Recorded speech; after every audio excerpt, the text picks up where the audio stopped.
Na-corner ang magkapatid na bugaw umano online ng mga kaanak nilang menor de edad sa Tarlac.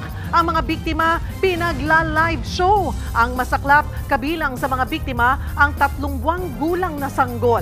Sa frontline ng balitang yan, si Marian Enriquez. Sinalakay ng NBI ang bahay na ito sa Concepcion, Tarlac.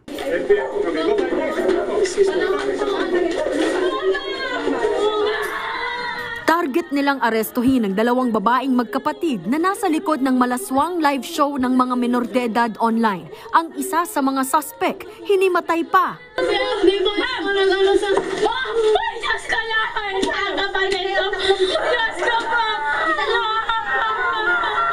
Parehas po namin kayo inaaresto. May karapatan po kayo manahimik. 10 menor de edad ang sinagip sa bahay. 3 buwang gulang na sanggol ang pinakabata, habang 16 na taong gulang ang pinakamatanda. Kamag-anak sila lahat ng mga suspect. Yung mga ginagawa nila ay depende sa request ng kanilang customer, yung foreign customer.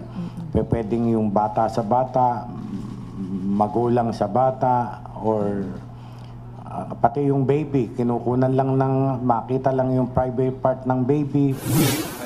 Ayon sa National Bureau of Investigation, noong nakaraang taon pa raw nang magsimula ang pambubugaw online ng magkapatid na suspect. Kasama sa nakatransaksyon nila ang isang Swedish child sexual offender. Nauna na siyang naaresto ng NBI noong April 2. Napag-alamang nagbayad ng 200 pesos hanggang 4,000 pesos ang Swedish suspect para sa kada show ng mga bugaw.